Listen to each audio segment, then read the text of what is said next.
The laughter started before Margot even understood what was happening, a ripple of cruel amusement spreading across the manicured lawn like poison through water, and by the time she turned to see her husband standing there in his gray work uniform with a paper plate of potato salad trembling slightly in his hand, 32 well-dressed strangers were already looking at him the way people look at something they've stepped in by accident. What none of them knew, what not even Margot herself knew as she rose from her folding chair with her jaw tight and her heart hammering, was that the quiet man they were mocking held the deed to the very ground beneath their expensive shoes, that his signature was on every paycheck in that garden, and that in exactly 11 minutes, every single person laughing would remember this afternoon for the rest of their lives.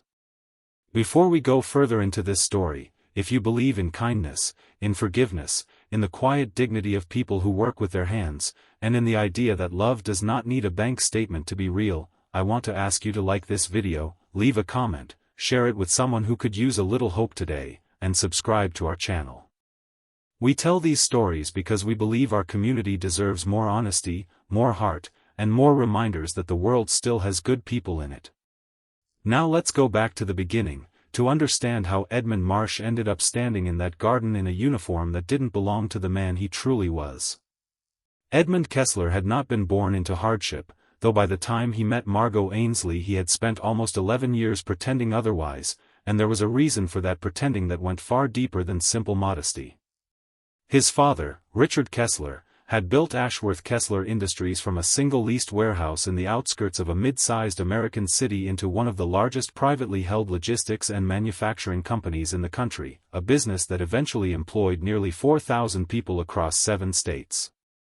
Richard had been a brilliant man, ruthless in boardrooms and generous at shareholder dinners, but at home he had been almost entirely absent, and the money that built his empire had slowly eaten away at every relationship he had. Edmund's mother left when he was 9, unable to compete with a husband who loved spreadsheets more than dinner tables, and Edmund grew up in a mansion that felt, in his own words years later, colder than any of the tiny apartments he would eventually rent as a grown man trying to disappear from his own name. By the time Edmund turned 23, he had already watched money destroy 2 marriages, 3 friendships, and his father's relationship with nearly everyone who had ever loved him honestly. He decided, quietly and firmly, that he did not want that life. He changed nothing about his legal name, but he began introducing himself as Ed Marsh, a name he pulled from a novel he'd read in college about a man who walked away from wealth to find out who he really was without it. He took a modest apartment across town, got a job as a maintenance technician for a small property management company, and for the first time in his life, felt like people were being honest with him because they had no reason not to be. Nobody was kind to him because of what he could give them. Nobody laughed at his jokes because his father signed their bonus checks. It was, strangely, the first peace he had ever known. What Edmund did next surprised even the lawyers who had known him his entire life. He did not sell the company, though he could have walked away with more money than he could spend in 10 lifetimes. He did not move Margot into a mansion or trade in their modest sedan for something with a hood ornament worth more than her monthly salary. Instead, he restructured the company's ownership so that his identity as controlling shareholder was held through a private holding entity, installed a trusted and deeply capable executive named Priscilla Odom as interim CEO with full operational authority, and quietly took a job, under the name Ed Marsh, as a maintenance and facilities technician at Ashworth Kessler's flagship regional office, the very building where 400 of his own employees came to work every day without the faintest idea that the man mopping the break room floor owned the mop, the floor, the break room, and the entire building around it. He told himself, in those early weeks, that this was temporary, that he simply wanted to understand the company his father had built from the ground level before he made any decisions about its future, that he wanted to see how people were truly treated when no executive was watching, whether the culture his father had left behind was one of dignity or exploitation. But as the weeks turned into months, Edmund realized there was a second, quieter reason he kept the uniform on. He was afraid.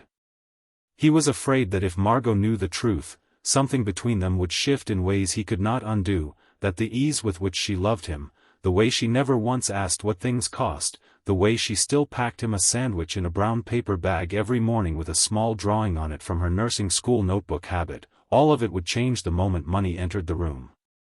He had watched money hollow out his father's entire life. He was not ready to risk it hollowing out his marriage. Margot, for her part, had no reason to suspect anything. Edmund left each morning in the same gray uniform, came home smelling faintly of industrial cleaner and cardboard, and complained, convincingly, about difficult supervisors and long shifts, though in truth the only supervisor he answered to was a woman named Priscilla Odom who called him, "Sir," in private meetings and rolled her eyes fondly at his insistence on eating lunch in the break room like everyone else. Their life together remained, by every visible measure, ordinary. They lived in the same two-bedroom rental with the crooked kitchen cabinet Edmund kept meaning to fix. They argued about whose turn it was to do the dishes. They saved carefully, dollar by dollar, for a modest house with a yard big enough for the dog they both wanted and did not yet have. And they carried, quietly, a private sorrow that had nothing to do with money at all. Margot's mother, Louise, had been diagnosed 18 months earlier with a degenerative kidney condition that required a treatment not fully covered by her modest insurance, and watching her mother's health decline while feeling powerless to help had become the heaviest weight in Margot's life. Edmund knew, with the full authority of his hidden fortune, that he could solve this problem with a single phone call, and the fact that he had not yet found the courage to do so gnawed at him more than almost anything else in his double life. It was against this backdrop of quiet financial strain and private heartache that the invitation to the Ashworth Kessler Industries Summer Appreciation Picnic arrived, an annual daytime event held on the manicured back lawn of the corporate campus, where employees from every department, from the executive suites to the loading docks, were invited to bring their families for an afternoon of barbecue, lawn games, and forced pleasantries between people who otherwise rarely spoke to one another. Edmund had attended the previous year alone, citing a family conflict to avoid the risk of Margot meeting anyone who might slip and use his real name, but this year, worn down by her gentle insistence that she wanted to finally meet the people he worked with and see the place that occupied so many of his daylight hours, he found himself unable to say no. He told himself it would be fine. He told himself Priscilla Odom would keep a discreet distance, that none of the executives who knew his true identity would attend the general employee section of the lawn, that he could simply blend into the crowd the way he had for over a year, invisible in plain sight, and that Margot would leave that afternoon having only seen a friendly, ordinary company picnic. He was wrong, and the person who proved him wrong was a junior vice president of regional operations named Corbin Vance, a man in his late 30s with a jaw sharpened by expensive dentistry and a personality sharpened by nothing quite so refined. Corbin had joined the company 2 years earlier through an acquisition, had never met Richard Kessler, had certainly never met Edmund in any capacity that would let him recognize the maintenance man as anything other than what his uniform suggested, and had built a small reputation within certain circles of the office for the particular cruelty of people who mistake condescension for wit. He had noticed Ed Marsh before, mostly because Ed had an irritating habit, in Corbin's private opinion, of asking thoughtful questions in the elevator and remembering the names of security guards, small kindnesses that Corbin found faintly embarrassing to witness, as though decency were an inconvenience other people insisted on performing in public. The picnic unfolded, for the first hour, exactly as Edmund had hoped it might. Margot walked the grounds beside him with genuine delight, admiring the flower beds along the walkway, complimenting the barbecue, chatting easily with a facilities coworker named Denise about a recipe for cornbread, and Edmund allowed himself, for the length of that hour, to simply enjoy watching his wife be happy in a place he loved deeply but had never been able to fully share with her. It was during the second hour, while the two of them sat at a folding table near the dessert spread, that Corbin Vance approached with a plate of grilled chicken and the particular loud confidence of a man who has had 2 glasses of wine at an event that technically began at noon. Corbin had, in the way of certain insecure people, decided weeks earlier that mocking Ed Marsh in front of an audience would make for good entertainment, and the presence of Ed's wife, a stranger to the office politics, apparently struck him as an ideal opportunity rather than a reason for restraint. He began, loudly enough that several nearby tables turned to listen, by asking Margot how it felt to be married to the company's finest expert in unclogging toilets, a comment that drew scattered laughter from a cluster of junior associates who had learned, correctly, that laughing along with Corbin Vance was safer than not laughing. He continued, warming to his own performance, remarking that he'd always found it fascinating how some people were content spending their entire lives pushing a mop bucket instead of, as he put it, actually building something, and gestured vaguely at the executive building behind him as though it were something Edmund had never once set foot inside, when in fact Edmund had signed the architectural approval for its expansion himself, in a private meeting Corbin had not been senior enough to attend. The laughter spread, not because the joke was particularly clever, but because laughter in groups often has less to do with humor and more to do with the simple relief of not being the one being laughed at. Edmund felt his face grow warm, not from anger at Corbin, whose opinion mattered to him about as much as the weather, but from a familiar, older shame, the childhood shame of standing in his father's shadow and being told, implicitly and explicitly, that his worth was measured in assets rather than character. He had built a whole second life specifically to escape that feeling, and here it was again, dressed in a different suit, laughing at him across a plate of grilled chicken. He opened his mouth to offer some quiet, deflecting response, the kind he had perfected over a year of blending into rooms where he technically owned the furniture, when Margot stood up. She did not stand up quickly, or dramatically, the way people do in movies. She stood up the way a person stands when they have simply decided, without needing to think twice, that a line has been crossed and someone in the vicinity needs to say so. Her chair scraped against the concrete patio, and the sound cut through the residual laughter enough that heads turned toward her. She looked at Corbin Vance with an expression Edmund had seen exactly twice before in their marriage, once when a driver had nearly hit a child on a bicycle outside their apartment, and once when a doctor had spoken dismissively to her mother during a difficult appointment, an expression that had nothing performative in it at all, only a kind of clear, unshakable conviction.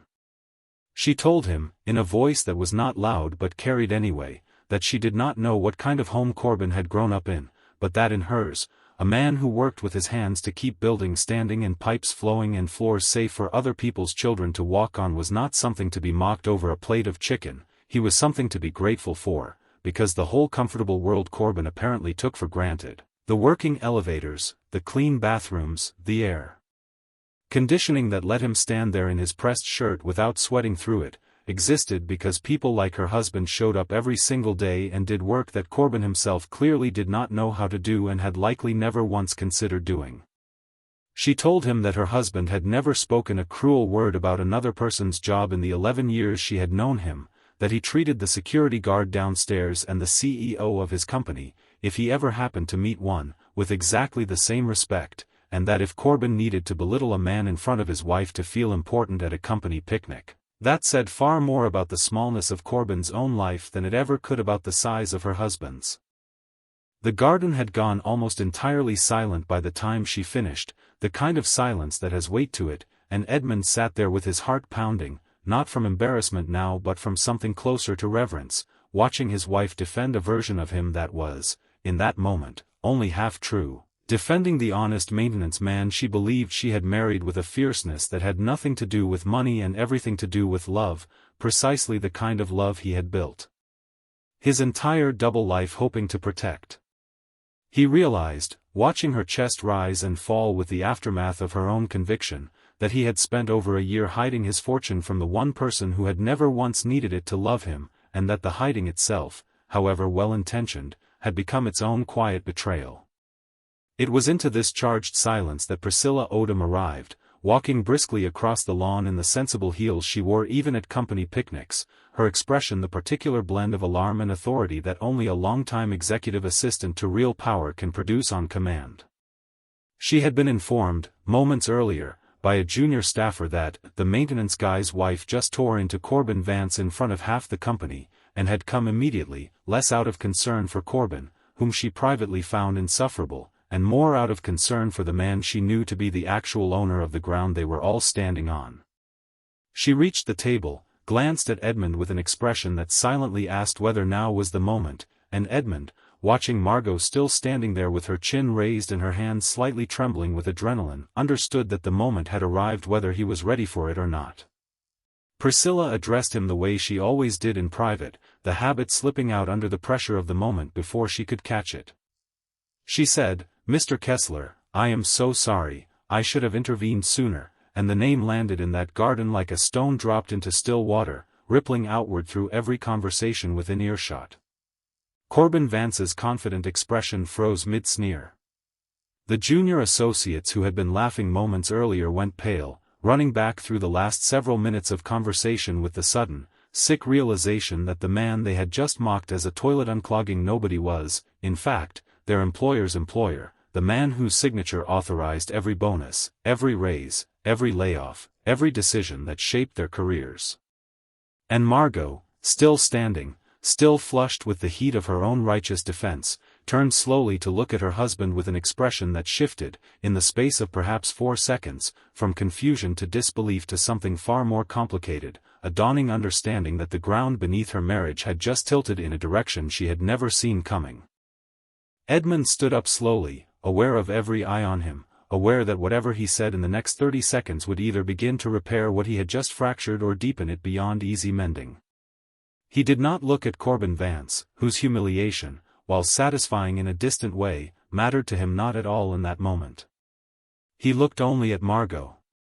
He told her, quietly, that her name was Kessler too, though she had never once heard it, that Ed Marsh had been a name he'd borrowed from a book a long time ago, back before he knew her, back when he was trying to become a person his father's money hadn't already ruined, and that somewhere along the way, loving her had made him so afraid of losing the honesty of what they had that he had simply never found the courage to stop borrowing it. He told her that everything else about their life together, every dish they'd argued over, every sandwich she'd packed with a doodle on the bag, every night spent counting coupons and dreaming about a house with a yard, had been real, more real to him than anything in the mansion he'd grown up in, and that the only lie, the only one, had been the uniform. Margot did not respond immediately. She stood there in the silence of a garden that had gone from mocking laughter to stunned stillness in the span of a few minutes, processing a revelation that reorganized 11 years of her life in real time. The people around them, sensing the gravity of what was unfolding, began to quietly disperse, Priscilla ushering curious onlookers toward the dessert table with the practiced efficiency of a woman who had spent 2 decades managing crises far larger than a company picnic, until it was, as much as such a public moment could allow, just the two of them standing near an abandoned plate of grilled chicken, the paper lanterns of a different, smaller wedding a lifetime away in Margot's memory. She asked him, her voice steadier than her hands, whether he had married her knowing what he was and simply never told her, or whether the money had come after, and Edmund answered honestly, that it had come after, that he had married her as a genuinely working man with a name he'd chosen for himself and a modest income he'd earned with his own 2 hands, and that his father's death and the inheritance that followed had arrived like a storm he hadn't invited into a life he'd built specifically to keep that storm out. He told her about his father, about the 2 failed marriages, about the mother who left when he was 9, about growing up in a house so large he could go entire days without seeing another human being in it, and about the promise he had made to himself as a young man that he would rather be poor and loved honestly than rich and loved for the wrong reasons. He told her that keeping the truth from her had never once been about distrust of her character, but about a fear so old it had roots in his childhood, a fear that money changed people, changed rooms, changed the way people looked at you, and that he had wanted, more than almost anything else in his adult life, to be looked at by his wife the exact same way on the day he became one of the wealthiest men in the state as he had been looked at the day he fixed her leaking kitchen faucet for free. Because she'd looked too tired to argue about the invoice. Margot's eyes filled, not immediately with forgiveness, but with the raw, complicated grief of realizing that 1.5 years of her life, 1.5 years spent quietly worrying over hospital bills for her mother while her husband could have solved the problem with a signature, had been shaped by a secret she never consented to carry the burden of not knowing. She told him, with a pain in her voice that she did not bother to soften, that she had spent countless nights doing mental math at the kitchen table, trying to figure out how they could possibly afford the treatment her mother needed, crying quietly in the bathroom so he wouldn't hear, while he went to sleep beside her each night knowing the solution was sitting untouched in an account somewhere with his name on it. She told him that the deepest wound was not that he was wealthy, she did not care about wealth, she had never once cared about wealth, but that he had let her suffer with a solvable problem out of a fear that belonged to his relationship with his father, not to their marriage, and that he had made a unilateral decision about their shared life without ever giving her the chance to prove that his fear was unfounded. It was, Edmund would later say, the most important conversation of his entire life, more important than any board meeting, any inheritance dispute, any negotiation his father had ever conducted in that same building. He did not defend himself further. He simply listened, standing in the summer heat with his gray uniform still damp with sweat and his heart cracked wide open, and when she finished, when the anger had spent itself into something quieter and sadder, he told her the only thing he had left to offer, which was the truth, fully and completely, with nothing held back. He told her the exact size of the fortune he had spent a year hiding beneath a maintenance uniform. He told her that a phone call could be made that very afternoon to secure her mother the treatment she needed, no loans, no waiting lists, no more midnight math at the kitchen table. He told her that he did not want to be Edmund Kessler if it meant losing the way she had looked at Ed Marsh, but that he understood now, standing in the wreckage of his own carefully guarded secret, that hiding from his own name had cost them both something neither of them could get back, and that the only way forward was to finally, fully, let her know the whole of him, wealth and fear and inheritance and all, and trust that the woman who had just defended a maintenance man to a room full of laughing executives could love the truth just as fiercely as she had loved the disguise. They did not resolve everything that afternoon, because grief and betrayal, even well-intentioned betrayal, do not dissolve in a single conversation no matter how honest. Margot asked him for time, and Edmund gave it to her without argument, driving her home in silence that was heavy but not cold, the particular silence of two people who love each other trying to figure out how to hold a truth too large to fit into the shape their marriage had been built around.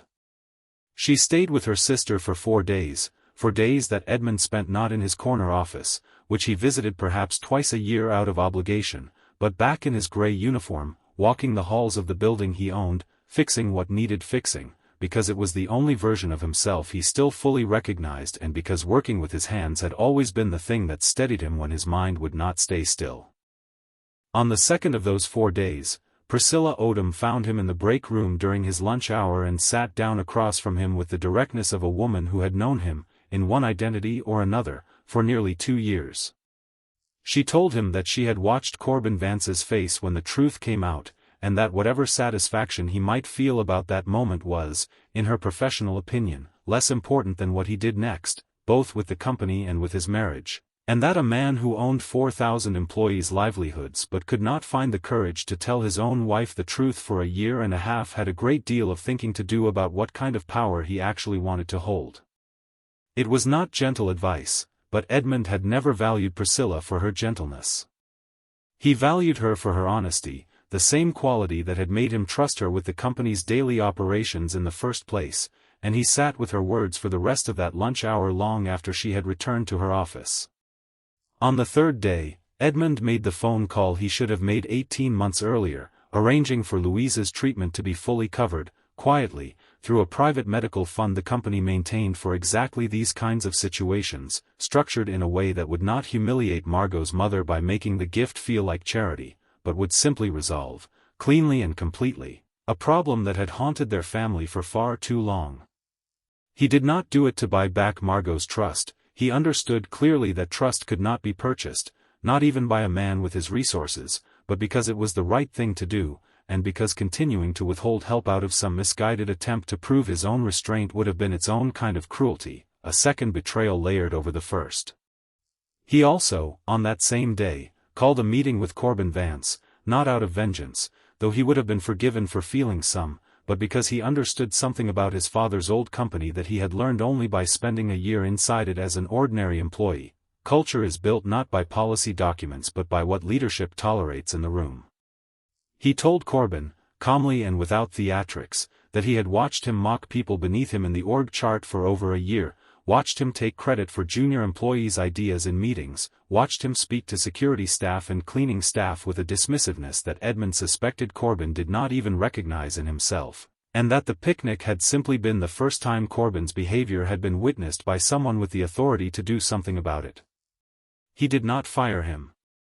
He told Corbin, somewhat to Corbin's visible shock, that he was being reassigned, effective immediately, to a 90-day rotation working directly under the facilities and maintenance team, the same team Edmund himself had quietly belonged to for over a year, not as punishment exactly, though Corbin would likely experience it as one, but as an education Edmund believed every executive in the company should be required to receive before being trusted with authority over people whose daily work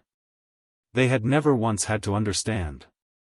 Corbin's first instinct, predictably, was outrage, a sputtering insistence that this was beneath his position, his education, his years of business school training, and Edmund, who had heard some version of this same entitled outrage from his own father decades earlier, simply told him that the choice was his to make, that Ashworth Kessler Industries had no obligation to keep an executive who could not extend basic human dignity to the people who kept its lights on and its floors clean, and that 90 days scrubbing his own assumptions clean was, in Edmund's estimation, a remarkably generous alternative to simple termination. Corbin took the rotation.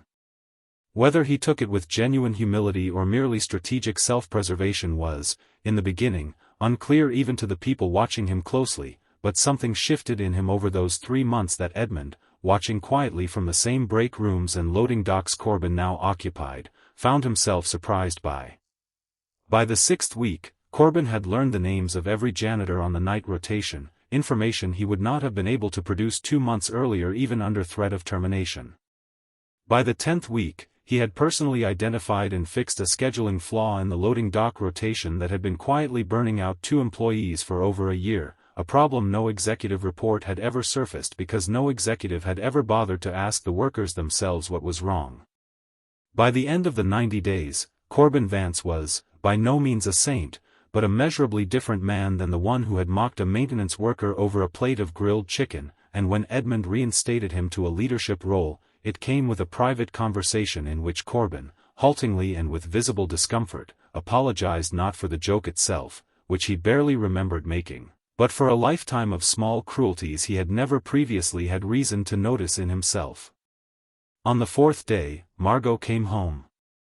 Edmund heard her key in the lock while he was in the kitchen fixing the crooked cabinet door he had been putting off for 2 years, the same cabinet he had told himself he would get to eventually, back when eventually still felt like a promise he could keep on his own terms.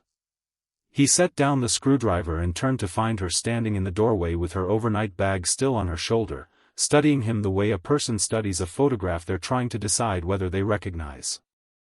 She told him her mother had called that morning, crying, not from pain but from relief, because a woman from the hospital's billing office had phoned to inform her that her treatment was fully arranged and there would be no cost to her whatsoever, and that her mother, who did not yet know the full truth about her son-in-law, had simply assumed some miracle of insurance paperwork had finally sorted itself out after months of confusion, and had cried with gratitude down the phone line for nearly 20 minutes. Margot told Edmund that she had spent 4 days trying to decide whether the man she loved and the man who had lied to her were the same person, or 2 different people wearing the same face, and that somewhere around the 3rd sleepless night at her sister's apartment, she had realized the question itself was the wrong one. The man who fixed leaking faucets for free because she looked tired, the man who packed his own lunch every morning out of habit even though he could have afforded to buy the entire restaurant it came from, the man who had just spent his afternoons in a company he owned wearing a uniform instead of a suit because it was the only version of himself he still trusted, that man had never stopped being real, not even for a single day of their marriage. The lie had not been about who he was. The lie had been about what he was afraid of, and Margot found, sitting alone with her sister's cat on a pull-out couch that would give anyone a bad night's sleep, that she understood fear far better than she understood deception, because she had grown up with a father who hid his own struggles behind a closed garage door for years rather than burden his family with them, and she recognized in Edmund's silence not malice but a wound that had simply never fully healed. She did not tell him, that afternoon in the kitchen, that everything was instantly fixed, because it was not, and she was too honest a person to pretend otherwise. She told him instead that she needed him to promise something specific, not vague reassurances about honesty in general, but a concrete commitment that from that day forward, no decision that touched both their lives, financial or otherwise, would ever again be made unilaterally and kept secret out of fear of how she might react. She told him she did not marry a fortune and did not want to start managing one now without a voice in how it was used, that if his money was going to be part of their life together, it needed to be part of their marriage the same way everything else was, discussed at the same kitchen table where they discussed whose turn it was to do the dishes. Edmund agreed, not as a bargaining tactic to win back her trust more quickly, but because standing there with the screwdriver still in his hand and his wife finally home, he understood with total clarity that the entire point of coming clean had been exactly this: building a marriage where nothing large enough to matter lived in the dark anymore. The weeks that followed were not a fairy tale montage of instant transformation, because real healing rarely moves that quickly, but they were marked by a steady, patient rebuilding that both of them approached with more care than either had shown their relationship in years. Edmund resigned his hidden alias entirely, walked into the office one Monday morning not as Ed Marsh the maintenance technician but as Edmund Kessler, controlling owner, and made a point of personally thanking every member of the facilities team he had worked alongside for over a year, several of whom were stunned to learn the identity of the coworker who had spent countless lunch breaks listening patiently to their complaints about scheduling and pay. He did not abandon the lessons that year had taught him. He implemented, over the following months, a series of changes across Ashworth Kessler Industries that came directly from what he had observed as an ordinary employee: a wage increase for the lowest paid positions in the company, a formal mentorship program pairing executives with frontline workers for a rotation not unlike the one Corbin had undergone, and an anonymous feedback system that fed directly into leadership meetings rather than disappearing into a filing cabinet the way such systems too often do. Margot, for her part, did not quit her nursing job, despite Edmund's gentle suggestion, offered once and never repeated after she made her feelings clear, that she no longer needed to work double shifts to help pay bills.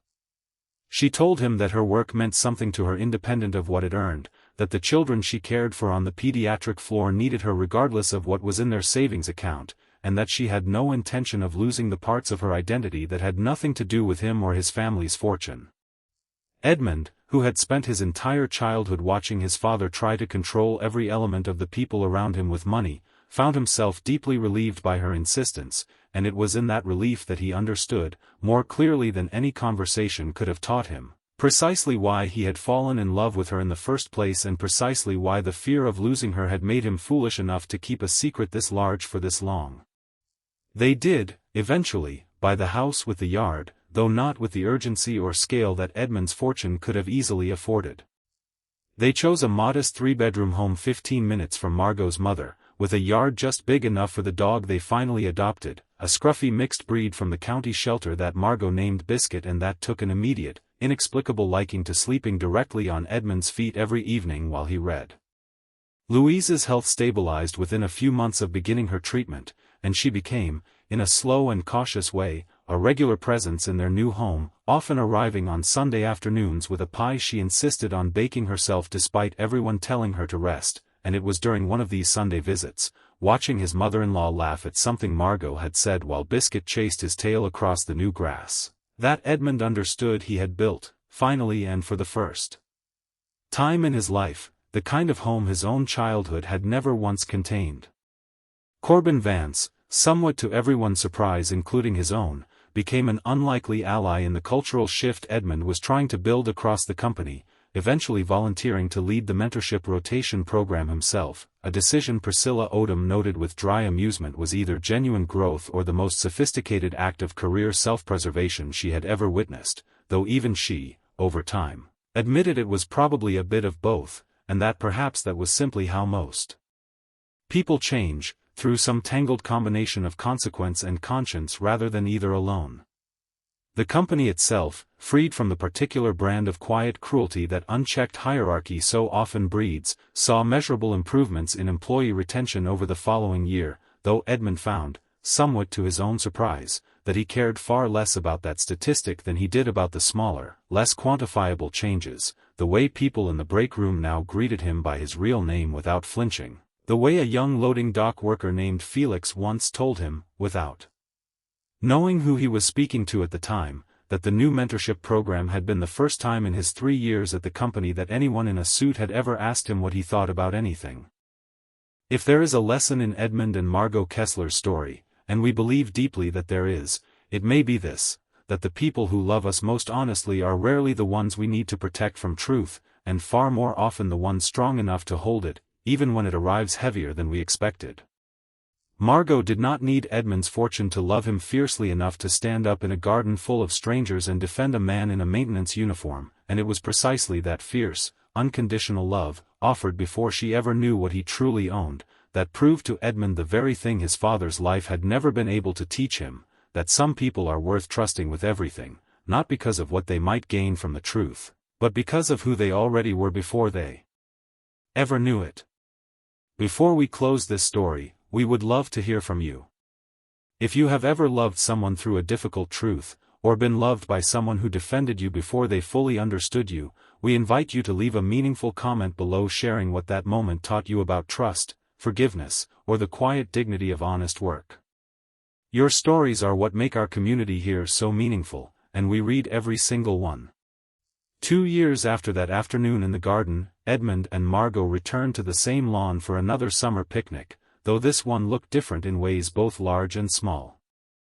There were new benches along the walking path, funded by the wage increases that had freed up enough of the lowest-paid employees' budgets that several had mentioned, in the anonymous feedback system, wanting a quiet place to eat lunch outside.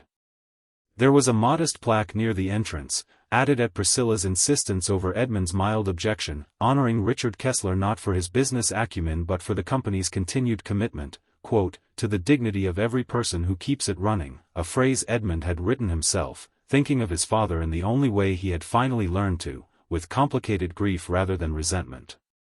Margot sat beside her husband at a folding table much like the one from 2 years earlier, her mother laughing nearby with Priscilla over something involving Biscuit, who had been smuggled into the picnic despite the venue's official no-pets policy, and when a new employee, a nervous young man in a delivery uniform, approached them shyly to ask if the rumors were true, that the owner of the company had once worked as a maintenance technician just like him, Edmund smiled, took his wife's hand under the table, and told him it was absolutely true, and that it remained, without question, the best year of his entire life, because it was the year he finally learned that being loved for exactly who you are, uniform and all, secrets and fears and inherited fortunes included, was worth more than every dollar his father had ever earned. And as the afternoon sun settled gently over the lawn, over the laughter that had long since turned kind, Margot leaned her head against her husband's shoulder and told him, quietly, that she had married a maintenance man once, and that she would do it again in a heartbeat, uniform or suit, secret or truth, because the man underneath had never once changed, and that, she said, had always been the only thing that ever truly mattered.